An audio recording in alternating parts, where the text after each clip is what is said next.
The point programme में एक बार फिर से आपका स्वागत है। आज का विषय है उत्सर्जन अंतराल रिपोर्ट 2024। सबसे पहले देखते हैं ये चर्चा में क्यों है।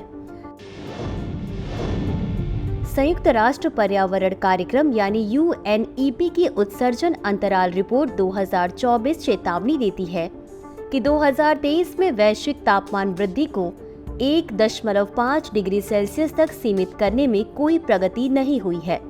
इसके अनुसार वर्ष 2022 की तुलना में ग्रीन हाउस गैसों के उत्सर्जन में 1.3% की वृद्धि हुई है। साथ ही नवीकरणीय ऊर्जा के बढ़ते उपयोग के बावजूद प्रदूषक गतिविधियों के खत्म करने की गति पेरिस समझौते द्वारा निर्धारित लक्ष्यों से पीछे है। चलिए अब जानते हैं उत्सर्जन अंतराल रिपोर्ट 2024 के बारे में। यह रिपोर्ट संयुक्त राष्ट्र पर्यावरण कार्यक्रम यानी UNEP द्वारा हर साल प्रकाशित की जाती है। यह अनुमानित ग्रीन हाउस गैस उत्सर्जन और वैश्विक तापमान वृद्धि को सीमित करने के लिए आवश्यक स्तरों के बीच के अंतर का आकलन करती है। यह पेरिस समझौते के 1.5 डिग्री सेल्सियस और 2 डिग्री सेल्सियस लक्ष्यों पर ध्यान केंद्रित करती है। यह राष्ट्रीय निर्धारित योगदान यानी NDCs और उनकी प्रभावशीलता का विश्लेषण करती है। यह ऊर्जा, उद्योग और कृषि जैसे क्षेत्रों में उत्सर्जन के रुझानों के बारे में जानकारी प्रदान करती है। रिपोर्ट की प्रमुख बातें।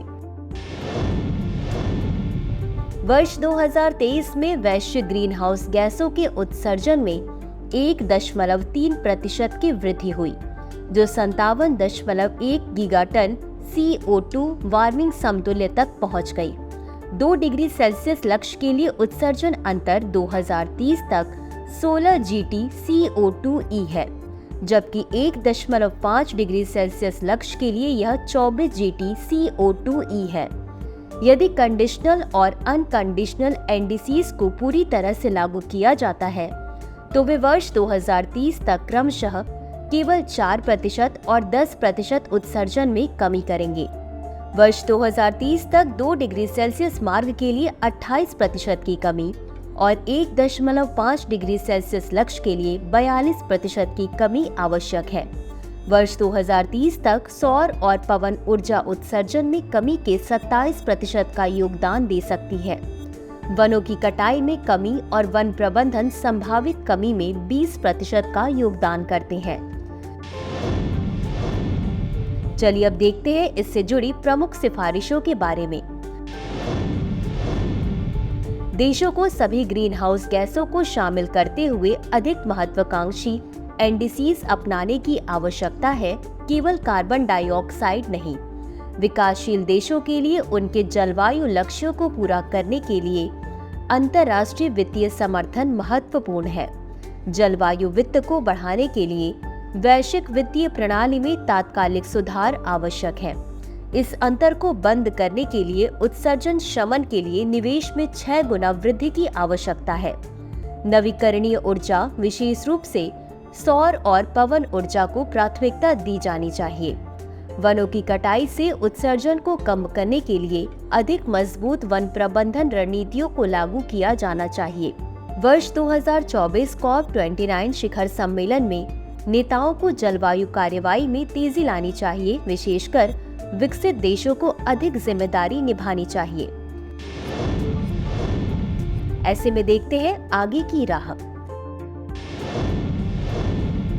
1.5 डिग्री सेल्सियस का लक्ष्य तकनीकी रूप से प्राप्त करने योग्य है, लेकिन इसके लिए तात्कालिक और महत्वाकांक्षी कार्यवाही की आवश्यकता है।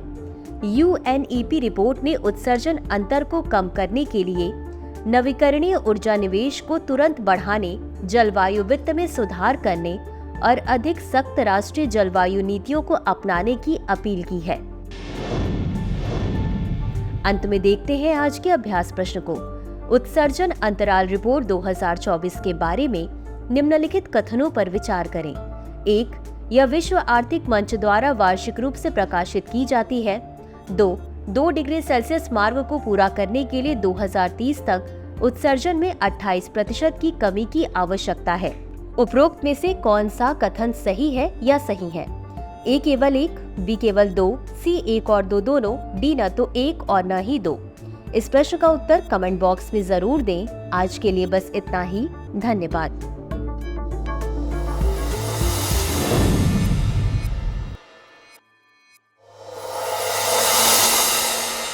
डियर व्यूअर्स, अपने एग्जाम की तैयारी को और बेहतर करने के लिए हमारे चैनल को लाइक, शेयर और सब्सक्राइब करना न भूलें।